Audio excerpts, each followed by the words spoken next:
as a reminder to you, we're obligated by statute to hold a hearing once a year, right around this time, to review some details about our work and what we plan on doing.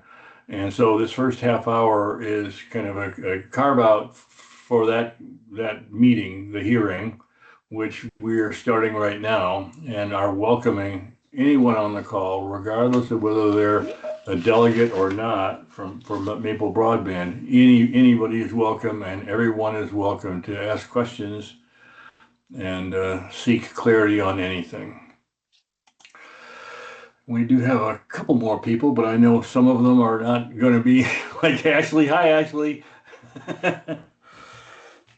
So what we have, everyone, is available for your review, a draft budget and financial projection, as well as I think we're also going to be sharing our annual our annual report.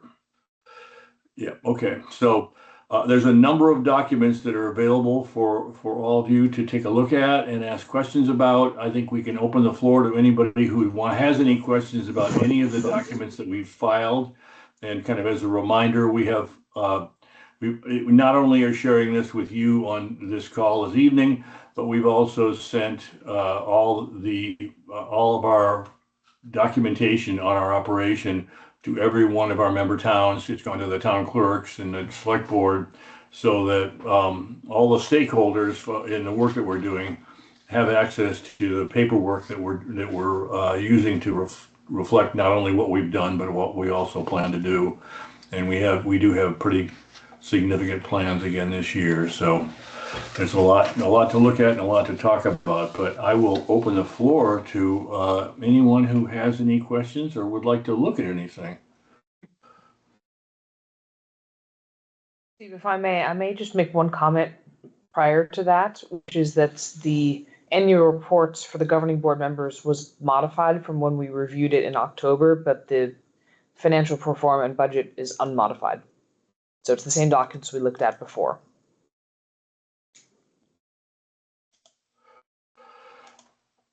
And I will say that if we don't have any questions, it's going to be we're going to have a cricket-filled first 30 minutes to fulfill this. So we'll just see how this all plays out. But we can also, oh, Shannon.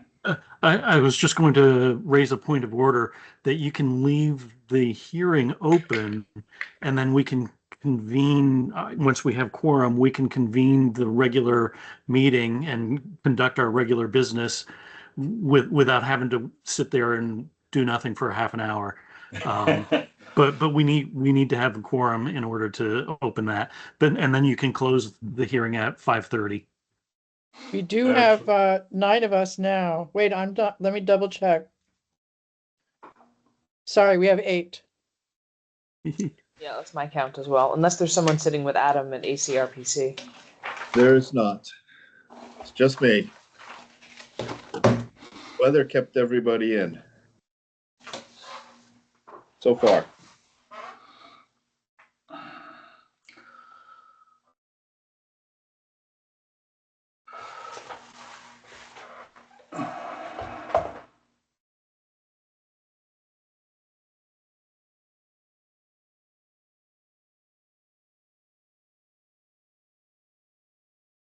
Let me just ask you a procedural question. Do we actually need to have quorum to review any type of materials, or do we just, to start the meeting, or do we just need to have quorum if we're going to be voting on anything specific? That's very well put, Zapata. First of all, the meeting we're holding right now is a public meeting, so quorum isn't really relevant. But as soon as we have a formal meeting, we cannot make any decisions without the presence of quorum. So we've done this before. Sometimes we don't have that many people participating, and we've been lucky so far because we've never run into a situation where we didn't have a quorum and we had a critical matter that needed approval from the board. And I think this is such a case. I think I don't know. Have you looked at this, Ellie? I'm thinking that maybe we don't really need to have quorum for this meeting if it comes to it. Well, we have minutes to approve, which is not really a train smash if we don't approve the minutes until December. We did have on the agenda discussing the naming of our affordability program, but for that, the bylaws are actually silent on what body could do that. So I feel the executive committee could do that. And as a matter of fact, we have a quorum with the executive committee here. We have 3 of the 5 voting members. So I'm not 100% sure on open meeting law, but I think we can have a discussion around it. And if there's a clear favorite, we can look up to see if we could make the decision now, or we'll just simply make that when the executive committee meets the next time. They can validate with the governing board, the wishes of the governing board members in attendance. Unless you happen to know off the top of your head, Shannon. You don't. I don't, but I would be fine with kicking that to our executive meeting on the 24th and just following it up then. I don't think there's any danger doing that. Yeah, and I think given that I don't want to jump too much ahead, but we still do not have a draft grant agreement yet for the long drop program from VCBB. So I expect that is going to be fine timing wise. We're not going to be holding up any public launch as a result of not having a name. Exactly. So long story short, we don't need to worry too much about quorum today. Nancy, Nancy, Do we want to review the document that has been changed since our last meeting before we go into the regular agenda then? we can do it if you want, Nancy. Just an idea. You have a voice here too, so.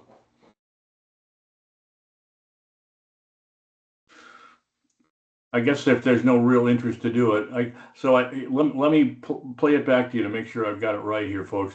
So I think what we're thinking is that we're going to start our governing board meeting here in a couple minutes, and we're going to I'm going to ask participants to keep an eye on the bridge to see if we get any more participants. So if for some reason a non-Maple Broadband governing board member dials into the bridge, we want to revert to the hearing, give anybody an opportunity to ask questions and whatnot, and then we can go back to the governing board meeting once that's all sorted out. So if you could all just kind of keep an eye out on the on our bridge here and just speak up if you see a new participant. But I think I'm going to assume for now that who we've got on the call right now is who we're going to have for the duration at this point.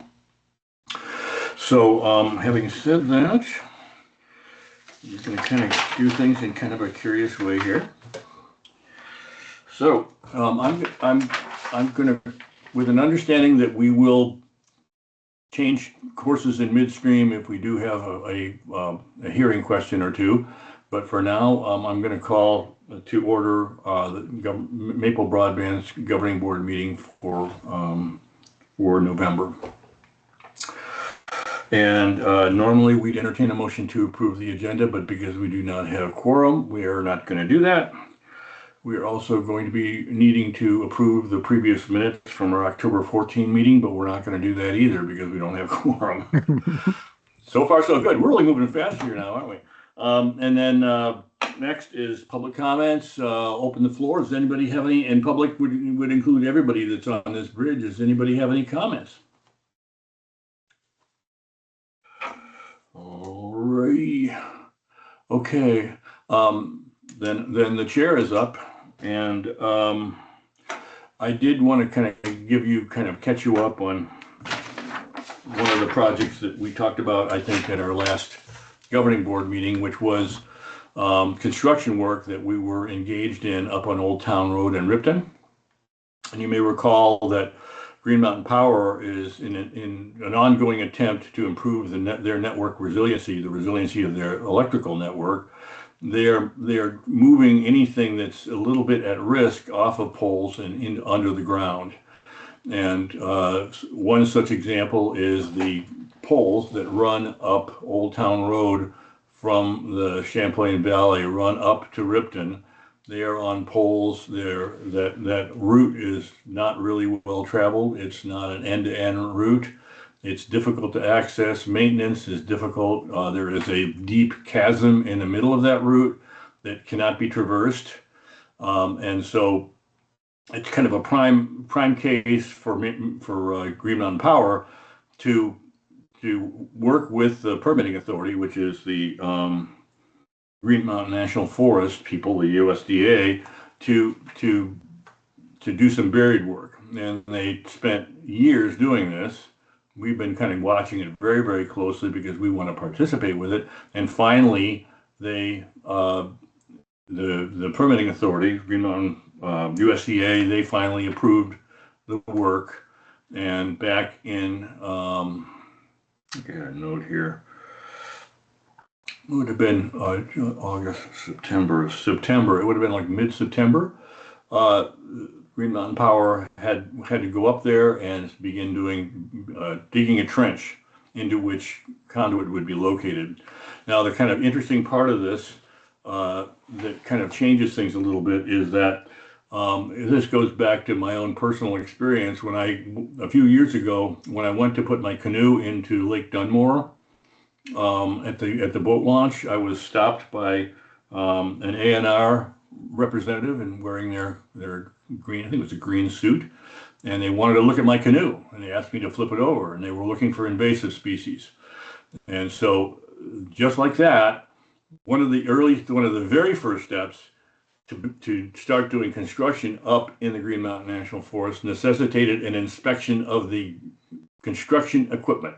So all the excavators and other devices, trenchers that were going to be going up into the forest, the USDA contact, National Forest Service, visited Green Mountain Power's offices on Katy Road down in Middlebury and inspected every machine that was going to be working up in the Green Mountain National Forest. And it had to be clean as a whistle. They expected everybody to power wash everything. And if they found some dirt on any of it, they would veto the effort. So everybody was put on prime caution, and they went up there and did what they had to do. And we got the approval. Construction began on the west end of Old Town Road, and it took a long time. It took about 5 weeks to get the western section of the road done, which is the section of the road that stops where that big chasm is in the middle of it. And then because they can't traverse from the west end of Old Town Road to the east end of Old Town Road, they have to leave the forest to get on 125, drive up the road, and access the forest from that end, which means that the equipment needed to be inspected again before they could begin on that share of work. And the problem at that point was we had a government shutdown. So as much as we wanted to continue to proceed with the construction work, we have been in a holding pattern waiting for the government shutdown to end, at which point we could engage a appropriate resource to do the inspection again so that we could move with the work we're doing. I think that there's a shared thinking right now in light of the fact, for example, that there's snow on the ground now here in Ferrisburg. We may well not do the construction on the east end of Old Town Road until the spring. We don't know that. We now think maybe there is a chance that the shutdown is going to be over in a couple of days, maybe it won't be. Regardless, there's still steps there that need to be undertaken, and at some point, someone at Green Mountain Power may well make a decision that, well, we may be permitted to do it now, but the ground's frozen, so we're not going to do it. So we really don't know what's going to happen there, but I wanted you to be aware of the fact that even though you don't hear that much about what Maple Broadband's doing in the last months, we continue to work on construction, and in particular, we're doing kind of what I see as kind of a heroic work that we undertake to ensure that one of our member towns, Ripton, does have access to service, and all of their addresses get that access. So we're working behind the scenes on that, and I think as we move into the balance of our governing board meeting, there's some more detail we can give you about how busy we've been, even though we're not necessarily, you don't see a lot of bucket trucks out on the road and things like that. That's not necessarily indicative of the fact that we're idle. That is my chair report. Okay, do you want to tee this subsidy program naming off, Ellie? Sure thing. So, as I said in my email, we welcome Ashley Sandy from London Middlebury here today. So, the executive committee voted a couple of meetings ago to approve a $30 a month subsidy program for income qualifying households. That's households that are at or below 200% of the federal poverty level, or that qualify for a number of other federal benefits. So this is essentially a copy paste of the ACP program that we're doing as an interim step just for now. And because, again, this has actually been in our budget for a couple of years now, but we've never had a way to do the household verifications. So partly as a result of the VCB's long drop program that required us to give a special priority to income qualifying households, and partly just because this has been pending for a while, we decided to move forward and make sure that we actually had such a facility. So I have been working with CVOEO, which is the local community action agency for Addison County, just in case you're not aware, which I'm sure you all are. And they've agreed to do these verifications, and I'm just in the process of working with them on the contractual agreement in relation to that. But that's a go, and we are, as I alluded to earlier, we are still waiting on our grant agreement from the VCBB around the affordable long drop program. But conceptually, what we've decided that we want to do, what we've indicated in the newsletter we'll do, is to launch the long drop program when we can. We haven't yet made any public announcements around this affordability subsidy, but it simply makes sense to launch the two at the same time, because if we're giving a priority to someone to install their drop, but then they can't pay for service, that doesn't seem like a good setup either for us or for the customer. And at the same time, to launch a subsidy program without the ability to pay for the entirety of the drop, it's also not ideal. And so our budget for this year had $10,000 for that purpose, but that won't necessarily go very far. And that's the conversation we had last year, that we have to put a number in the budget. But so I think we're in a great situation now where the VCB has seen and decided that the cost of actually getting the fiber from the road to the households is important enough to put a special subsidy program around. And so we're linking the two. And I was working with London Middlebury on the launch of these two programs concurrently, and it was actually part of the drafting of the annual report where I said, well, it's kind of funny that we have a name for this drop program that comes from the VCBB. We're calling it Affordable Long Drop or Affordable Drop Program. But yeah, we don't have a name for the subsidy program because there was the ACP, but this is actually our program. And so I thought that we should come up with a name. So I spoke with London Middlebury and they did some brainstorming. And in our last meeting, I saw a number of the names and a lot of them resonated with me. And then I said, well, wait a second, we should probably take this to the governing board because I could probably make an executive decision, but I feel like this is exactly the sort of thing where it would be great to be able to hear feedback and have the desires and thoughts of a broader set of Maple Broadband stakeholders involved in making that decision. So with that, I'm going to turn it over to Ashley to talk about the process they went through in the brainstorming and show some ideas and then facilitate a discussion, which hopefully will come up with, we obviously can't take a vote without quorum, but at least some thoughts on the general consensus that the executive committee can take up in the next meeting.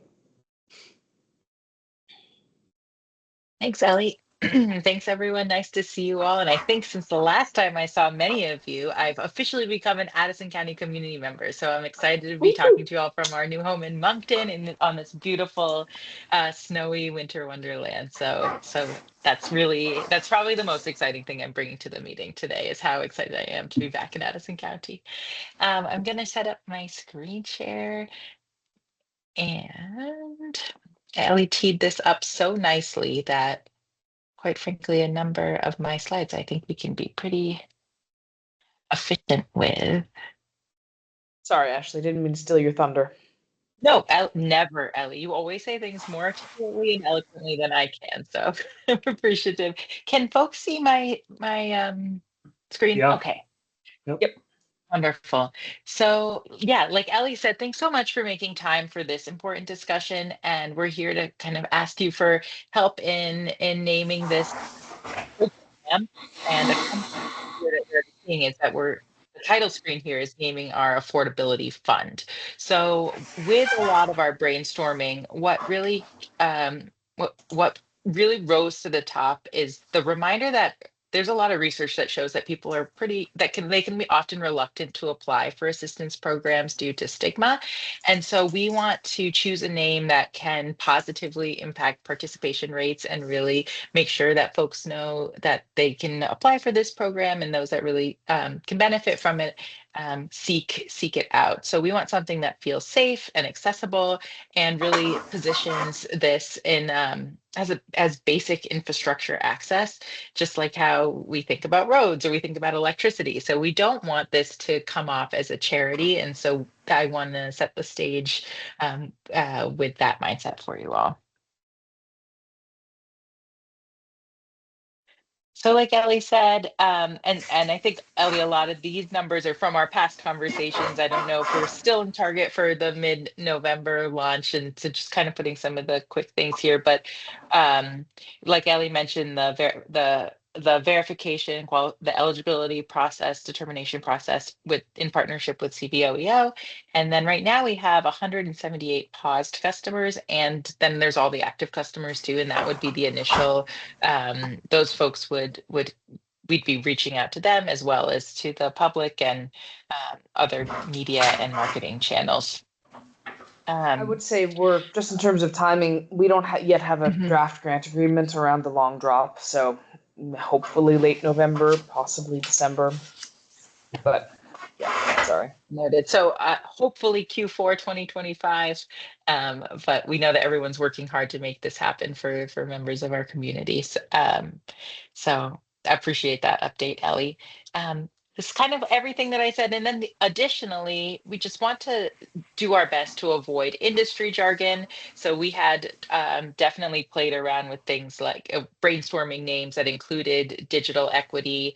You will see equity used in some of these suggestions, but there are a lot of terms that we and you all and this group and others use when talking about providing access that we might now take for granted that other folks understand. And we want it to be not just something that's easily digestible, but also if I am looking for help and paying for my service, what am I Googling? What am I looking for, and hoping that things can align that way. So we have a couple of options to consider, like nothing set in stone.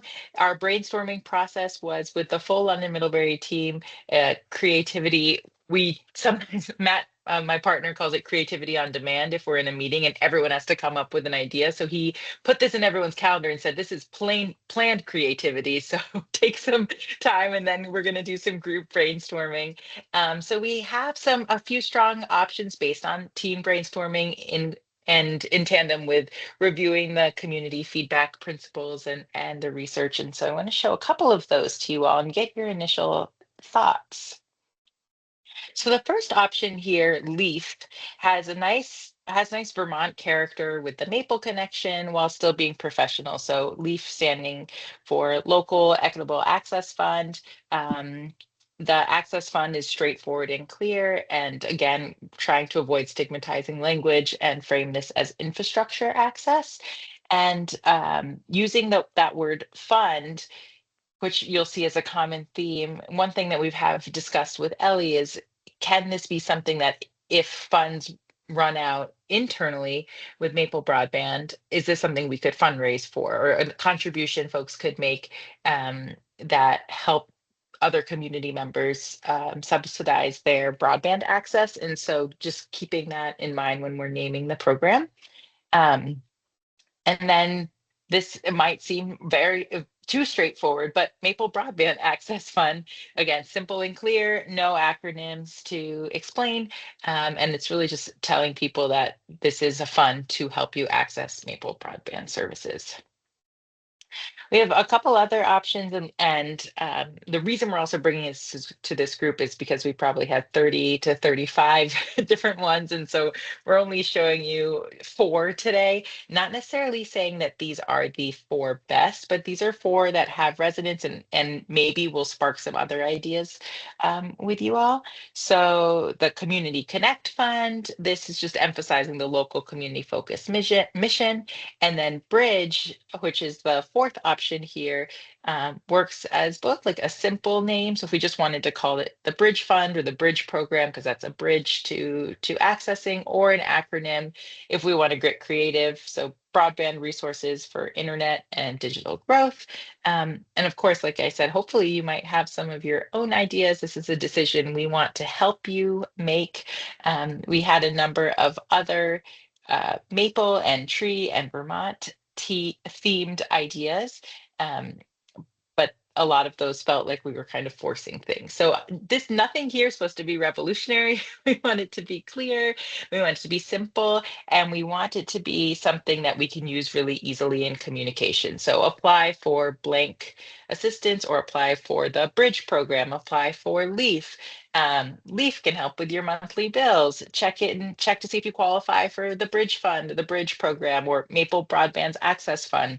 So this is probably the least sexy naming experience you'll ever have. We just want it to feel pretty solid. And just a reminder here of marketing channels, we'll be using it across all marketing channels, but most often you'll see it in newsletters, front porch forum posts, social media, with just the call to actions encouraging folks to apply. And express their interest, and then proceed with the process for eligibility. I'll pause there for a second just to get initial thoughts, feedback, or ideas that this might have sparked from you all.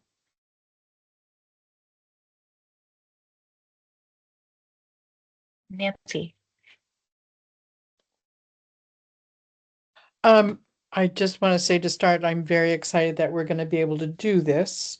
We were very disappointed when the affordable connectivity program of the government was ended. And one question I have about you're thinking about marketing this, whatever name we choose, is that I think it's true, but I'm not sure, that when there was a government program called ACP, the Affordable Connectivity Program, people had to choose, if people were using it to pay as a subsidy for their phones, they couldn't also use it, they couldn't use it also for internet. It had to be for one or the other. I think that that's true. Does that ring true to you, Ellie? If they're using it for their mobile phone service, they could not also use it for broadband. It wasn't a landline program. It was a Right. internet program that could be used for mobile or fixed internet. Right.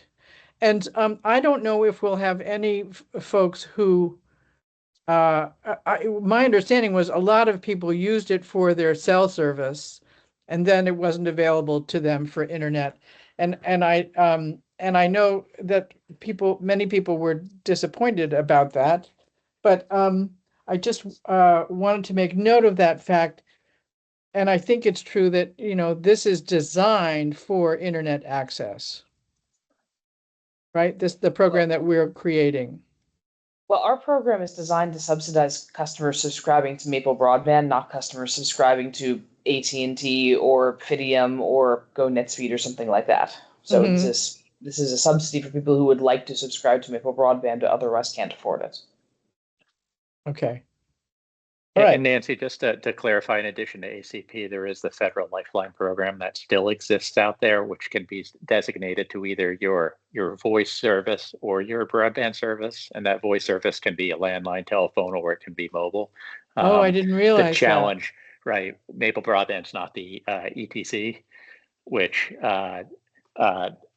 so there's some additional hurdles in terms of the federal Lifeline program. So that's one of the pieces that still exists out there. So like you're on AT&T, you're on Verizon, you're a customer of ours, right? Lifeline is still, but it's a much smaller amount than the 30 that ACP was.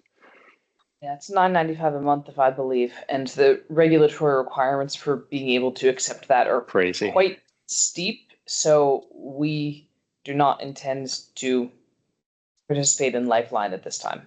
But Okay. it's a good point, Kurt, that there could be customers who qualify for Lifeline who have AT&T service or something. Steve.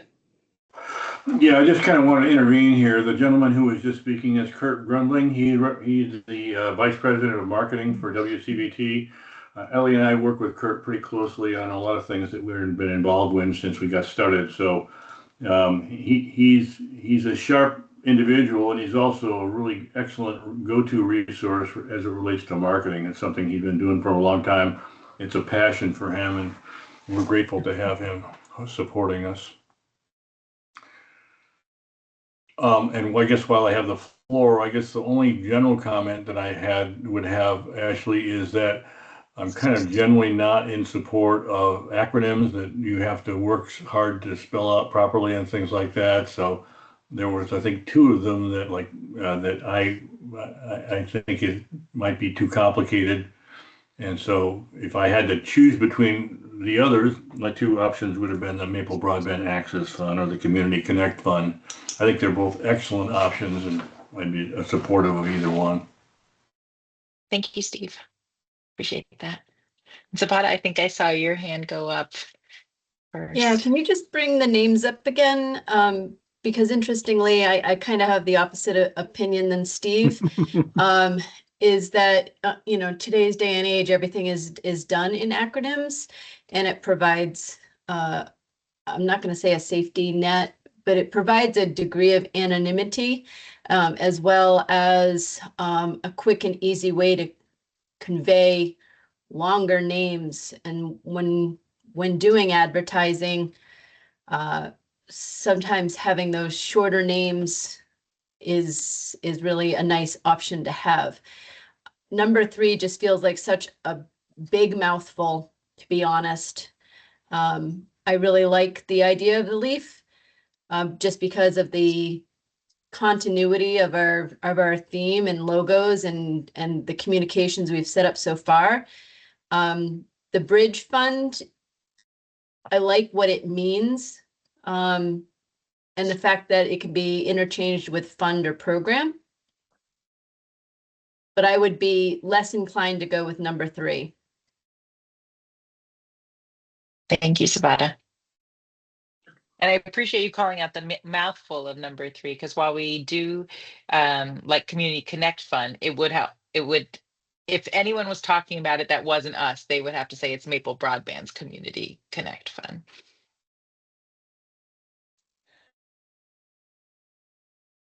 Shannon, I think your hand was up next, Yeah, and then Lynn, and then Nancy. One housekeeping thing, Steve, you can close the public hearing at any time if we're after 5:30.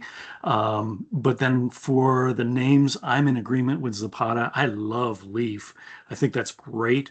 Bridge would be my second choice. Thank you, Shannon. Steve, did you want to close the hearing before we move to Lynn's question or comment, or proceed?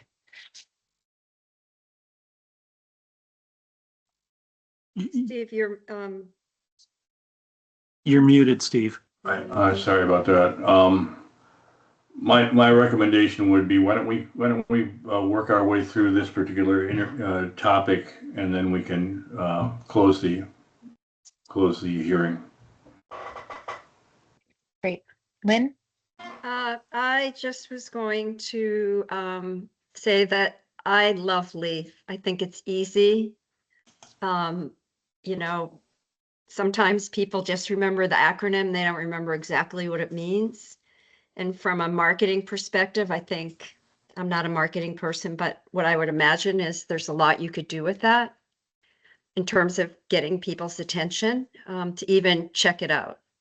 So that excites me. The Bridge Fund, I feel like the Bridge Fund, I've heard of it in other contexts, mostly in the nonprofit world, or, a bridge fund to bridge funding, for buying one house and selling another kind of thing. I don't know. So anyway, I don't get to vote in the executive committee, but I am quite excited about LEAF. I think that's great. Well, thanks, Lynn. And you spend a lot of time around money and funds and all those mechanisms. So it's helpful. It's we value your thoughts. Thank you. Yeah. And then Nancy, I think you had a non-Teams hand, but a real hand that was up at one point. Yeah, I mean, I really like Community Connect Fund and Maple Broadband's Community Connect Fund. If it's not us talking, I like I guess what it connotes to me is that it's designed to bring us together with, everyone in our county and beyond. And so, and I guess I'm drawn to the alliteration part of it a bit. So I don't know how we're going to resolve this, but it's okay if we don't agree, I guess, tonight. Thanks, Nancy. Kurt? Sorry, I had to find my mute button here. First of all, Steve, thank you for the wonderful introduction there. Certainly not necessary, but as you know, I'm happy to help wherever I can. And Ashley, great job kind of scoping this. Obviously the importance of affordability and having some sort of program back in place, right, is something that can only benefit the folks in Addison County.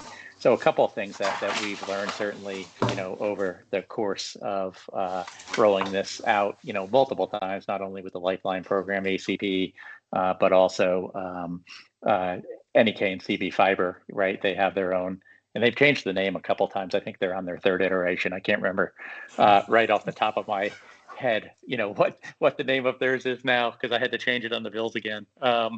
But it's escaping me at the moment, but that's probably my old age. The one thing we need to just make sure we're all aligned on is whatever the guardrails of the program are, right? Whatever those criteria for qualifying are, that our CSRs, our customer service reps, are fully up to speed, because we seem to, even though they're not involved in any of the validation or verification of the program, they seem to be the first call with customers in terms of the who, the what, the when, the specifics of the program. So just, as we get closer, to nailing down all the different parameters, the name, et cetera, let's just make sure we're collectively aligned on what that process looks like, so we can get them up to speed, since they will be one of the folks, right? The first trusted source oftentimes that are called upon, right, when somebody has a question in the program or verification. The other thing to just think of throughout the process too is NEK. We had them add it to the crowd fiber sign up, so that somebody can actually select it as part of their registration when they select products. And they have a description, obviously, embedded in crowd fiber that somebody can add. I think they call it at that point the installation hardship waiver, but then the validation goes to the organization out there that's doing that income verification. So they'll get the email based on that order with the customer contact information. So it kind of flows throughout the process, and is available at the time of installation if the customer obviously gets all the required information to the validation organization. And then just the last thing to think about as we're looking at people that are paused, we just need to make sure we set the expectation, right, that if they're underground, given the weather right now, they're not going to get a drop until spring, right? We're probably, unfortunately, I think our underground work, I was hoping to get it late into December this year. Based on the weather we had Saturday, it's going to come to an abrupt halt here, I think, unfortunately, if this weather holds. Thanks, Kurt. A lot of really helpful context there and considerations. And knowing that we want to make it easy for the first line of defense, your team, but also make sure that they can explain it. It's almost like, Nancy, I agree with you. We might not be able to find the answer here today, but maybe the answer is something like the program is called LEAF, but we have a tagline, or when we talk about it, it's it's our fund for connecting community or things like that. We could maybe, that's how we explain it in a way, and not always saying, it's not reading out the acronym all the time, but it's our LEAF program, and that's the Community Connect Fund, which that becomes a jumble, but the doesn't might not always be required to say them in tandem, but that's a consideration too, is what's kind of the subheader that goes with it. I just wanted to add two things. So number one, Kurt, absolutely. We actually have that set of criteria I can send to you now, but we're not launching the program yet. So you may just want to wait to pass that on until closer to the Yeah, time. And the second thing exactly, is, Ellie. yeah, yeah. And the second thing is we're definitely putting that as part of crowd fiber because we have two different flows right now. We have people that are already in the pipeline that are waiting on drops. And also, by the way, we have some people that have been disconnected for non-payment. And so we have people that are not new to Maple Broadband entirely that we want to make sure that we have a facility landing pages to be able to collect their details, to be able to get them into one or both programs. And then, of course, there's crowd fiber, but we're starting with the first one just to make sure we get all the messaging and the user journey right. But that's a great point. Totally agree.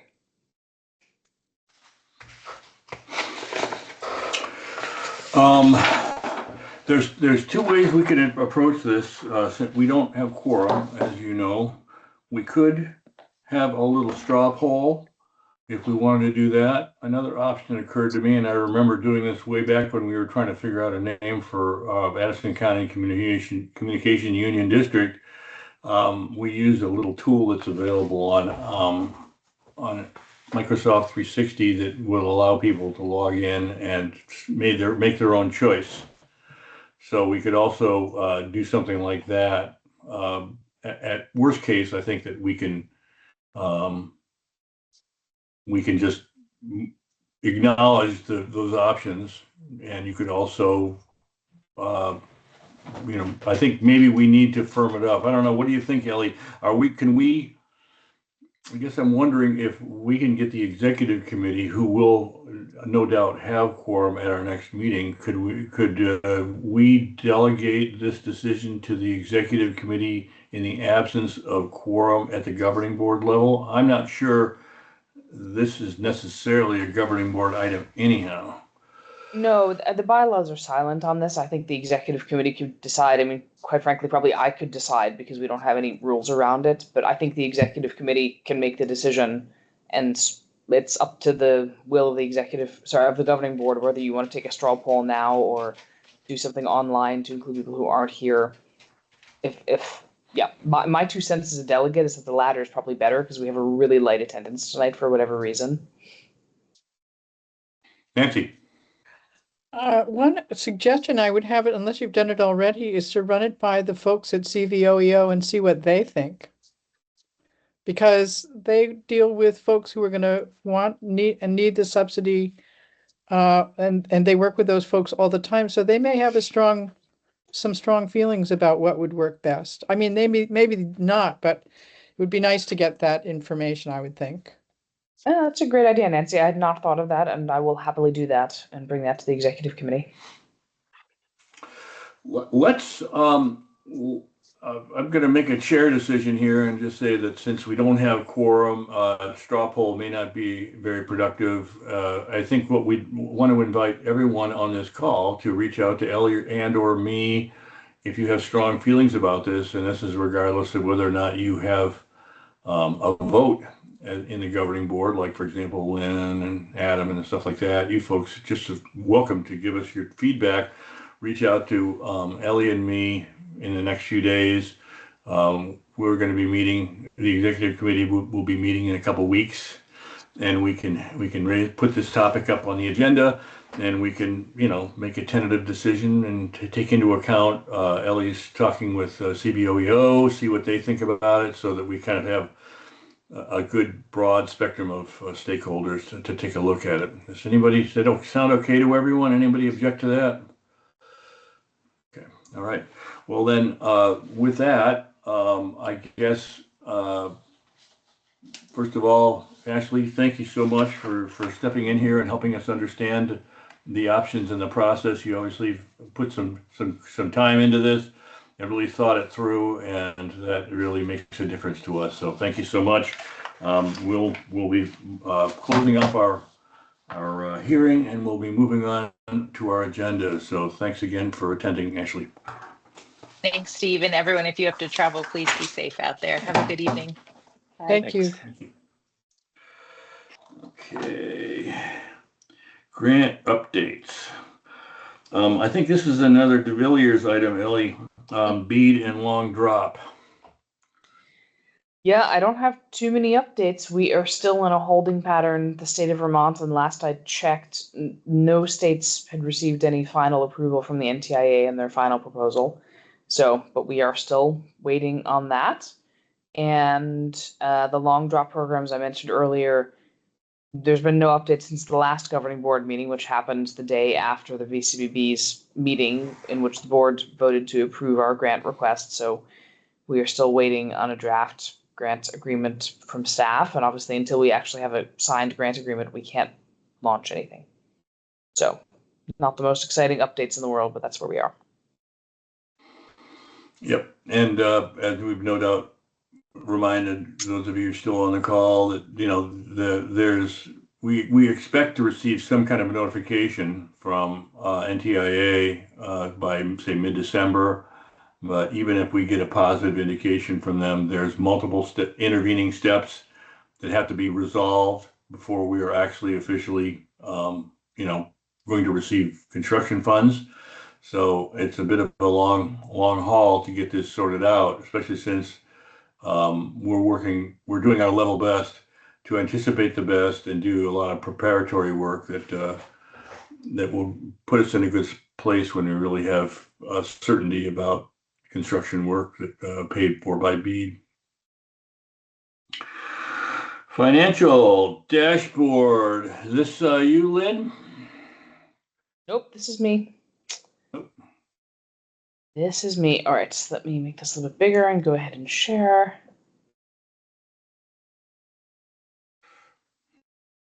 Hang on. Okay. There we go. Yep. Okay, great. All right, so this is the, whoops, that's a September, that should say October. My apologies. Okay, so this is the dashboard for October. We spent a little bit of money in construction in October because we had a couple miles of line extensions that went live in September. And there is some other construction going on now. So we hope to have some more miles done by the end of the year, but the weather, of course, is not helping. Hang on, this is not the right dashboard. This is October. Sorry. Okay, here we go. This is November. That is the problem. That's why that said through the end of September. That was right. I had the wrong spreadsheet open. Okay, there we go. Here's where we are. The other thing you'll notice on here is that we have been spending some money from last month on the Town ARPA and Town ARPA match. So this is on the Old Town Road project. So that work that Steve mentioned earlier, we are paying for that with Town ARPA funding because at the moment what we're doing is we're putting in conduits and we will eventually pull fiber in there later when we have a permit to do that and when we bring service to Ripton. But in the meantime, that's not an eligible expense under our Act 71 construction grant because we're not connecting anything with it. So we're paying for that with town ARPA money, which we are so in the town ARPA match, which we are so happy to have. So I think that's the only update that I have on the active grants and the cash situation. I was actually just looking, but you were a little bit too quick, or I was a little bit too slow to look it up. But as part of the BEAD program, we received, I mentioned this before, but we had $3.7 million from the state of Vermont, which was our allocation as part of the $30 million from the legislature to be used for federal match. And under the terms of that grant, we were able to invoice for just north of $1 million is the down payment on that grant. Now we have to give that money back if we don't get BEAD, but in the meantime, we invoiced for it so it can be sitting in our bank account so we can make interest on it. So that money was actually received, but it's not showing up here yet just because I didn't put it in yet. So Patty, you've got your hand up. I do. Quick question. Is it possible to get just a really small snapshot or description of this that could be shared at town meetings as far as how the town ARPA fund matching has occurred to support the community build out? I think that's a great idea. We can definitely do that. We can do an analysis of the funds that we've spent to date, because basically it's between Old Town Road and then creating some areas where we feel would have a high, we felt would have a high revenue impact that were not eligible under the terms of our construction grant. So Yeah, we it can just definitely feels do that. like that's a way in which to highlight how the funds have gone on to benefit the towns, like that there is real and tangible value that has come out of everyone's contributions. Yep. Steve? Yeah, I think bear in mind that of our 20 member towns, not all of those member towns contributed. As a matter of fact, I think we probably received 11. fewer than half of them. 11 contributed. Yeah, 11 contributed. So it doesn't necessarily fly in the face of what Zapata's suggesting, but I think that, because I think it's in a sense a community, a town that didn't contribute funds but can see how those contributions are having an effect still might be really helpful. But I think we might need to be careful on how we communicate it, since it kind of depends. I think there's a whole lot of competing priorities that every town faced back when those ARPA funds were available. Lots of things like, a new grader and things like that had to be taken into account. So I think any town that didn't give us any funds is to be excused without any prejudice, because there's a lot that we all need a lot of work done at a town level, and it's not necessarily should all be about us, Maple Broadband. Yeah, I think the point is a little broader, though, that we did receive money from towns, 415,000 in total, plus a match from the state. Sorry, 465,000 in total, plus a match from the state. That's $900,000 almost, and it would make sense to explain what we're doing with that money and what we plan to do with it. Because some of it we spent to date, and some of it we do plan to spend next year. We have to spend it because it's ARPA money. Okay, so I'm going to move on to the operations tab. So I'll make this a little bit bigger as well. So the business plan I just updated this month. So our budget, or our plan to actual numbers, are quite close, as usually happens, with the exception of the ARPU, the average revenue per user, and the product mix, where again the business plan has something which is more conservative than actual reality, because again, for modeling purposes, you want to have something conservative and make sure that it works with that. So I think the highlights here are we did not activate any new service in the month of October, and probably won't in November. We do have some active construction going on now, so hopefully that'll get done by the end of the year. We had 19 new installations in October against the model predicted 11, so that's good news. And as a result, we're a little bit ahead in terms of projected active subscribers and phone service. Does anyone have any questions on this?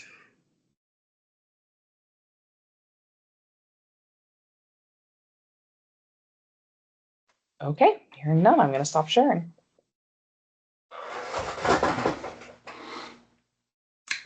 Okay, everyone. Other updates in business. I can give you a quick update, and I imagine Ellie might be able to contribute as well.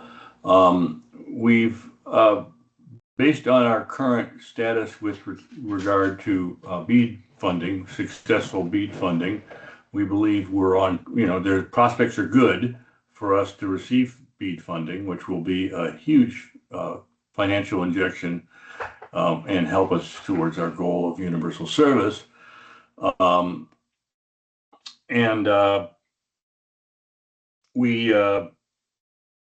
We're confident enough that this thing is going to work in our favor, and that we will eventually receive BEAD. The executive committee has approved our engaging of an engineering firm that we had previously went through an RFP process, engaging them to do what's referred to as a high-level design.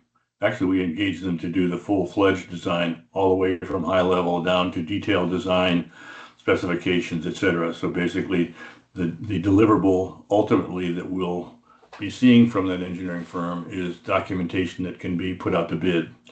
But the approach that is taken, the same approach we took when we were engaging our previous engineering firm is basically you start at kind of a 30-mile view, figure out how things are going to get laid out, and then you start zooming in and change the name of the design. But ultimately, it comes down to the fact that we look at from a high level, and then we work our way down and end up in a low level. And we have to have lots and lots of detail. The detail has to specify which poles we're going to attach to and how we're going to attach to them and all kinds of things. So lots and lots of work there to do, but we have already received a draft high-level design for Ripton. We have asked that to be done before the high-level design for Middlebury is done, which is the other town we want to build out. And we're doing that because we are concerned about significant lead times that are going to be inserted into the construction process as it relates to permitting in the Green Mountain National Forest. So what we want to have in hand as quickly as possible is detailed documentation on what Ripton looks like, so that then we can use that information to hopefully do the permitting we need to do. We can't do the permitting yet we need to do because the government's shut down and we can't even talk to the government to find out what's needed. But there's lots and lots of more steps that need to be done there. There's also NEPA permitting related to the environmental situation we need to be facing up there, as well as down in Middlebury.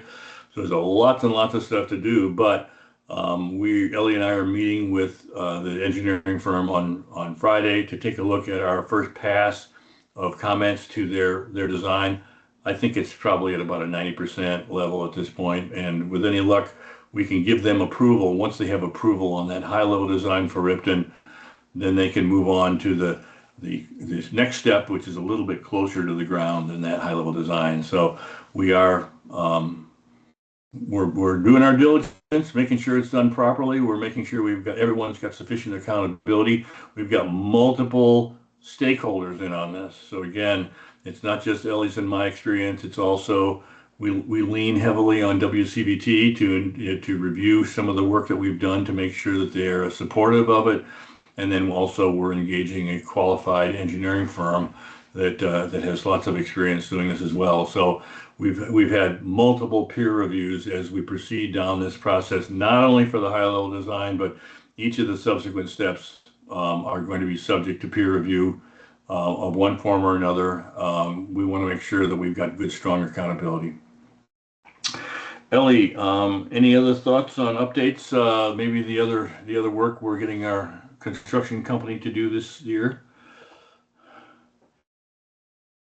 Yeah, sorry, I keep turning my video off. I'm just tired. So yeah, as I mentioned earlier, Syracuse started, I think, last week, and there's another 9 to 10 miles of line extensions they're doing. There's a couple of miles in Ferrisburg. There is a segment in Salisbury, just northwest of the center of town, and then a couple of line extensions in Shoreham.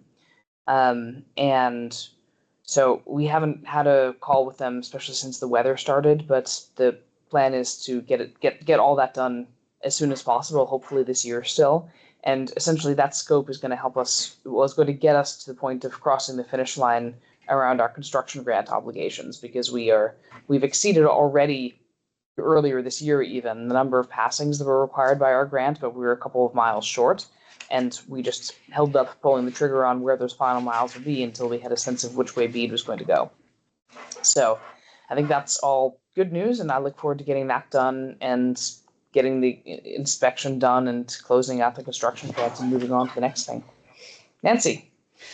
Ellie, what can you tell us about the pace of installations? Are we catching up to the list of folks who want to hook on to our system, or are we still are we going to be doing installations through the winter? Certainly not the buried service, but the air service. And so can you give us a sense of where we are with that? Yeah, there's not really the ones that are pending installations are the ones that need conduit. There's not really a backlog of people who need a normal aerial installation and aren't getting it. So I mean, we speak with WCVT every week, and every week there's really just a handful that need to be scouted and a handful that need to be installed. So the big backlog is what will be addressed by this affordable long draw program, which we will Yep. launch and generate interest, because of those 100 and however many, 60, 70, 80, of those, it's unclear how many actually still want service, even if the conduit is paid for. And So- is London Middlebury still working on strategies for increasing the requests for regular installations? Yes, they definitely are. And that was reflected in the promotions budget for next year, that what they've indicated is that having more presence at local events, so showing up and doing tabling and sponsoring things, like we sponsored a couple of runs this year and for Jen's Day and things like that. That's the sort of thing that generates awareness in the local community. And I have to say, I mean, it's a relatively low base, but the last 2 months we've had almost double the number of installations that the model predicted. And that prediction was based on what we've been seeing in the past. So it's working such as it is, but we do still have a relatively small customer base and a relatively small footprint, and we have work to be done around word of mouth. I really think more can be done, especially in Virgins, where there's so many households, so many passings, and we've had service there for a while, but a lot of people just don't know. Yep. Thanks. Any other questions for Ellie? We're going to be pretty busy this winter, just keeping things moving forward with our engineering firm and tracking closely as we can all the work that it needs to be done, if and when we receive a award of some significant funds. I should probably remark that I've been saying 9-point-something million for the BEAD money, and Ellie keeps correcting me because it's not just 9-point-something million, it's also 3-point-something million, which is matching funds. And now there's the long drop program, which also has about $1 million. So those $1 million add up. Okay, we're kind of wrapping up here really quick. Does anyone have any questions? Anything else you'd like to talk about? Again, we don't really have this is kind of a quasi meeting because we don't have, thanks Nancy, we do not have quorum. So we'll wrap up all these kind of necessary diligence associated with accountability in our next executive committee meeting and cover up some of the things that we've talked about in today's meeting. Our next governing board meeting, December 9. I'd normally ask for hands raised to decide to call it a day, but I think since we don't have a meeting, I say this is it for us. Thanks to everyone for joining, and we'll be talking to you next month. Thank you all. Speak to you soon. I just want to know if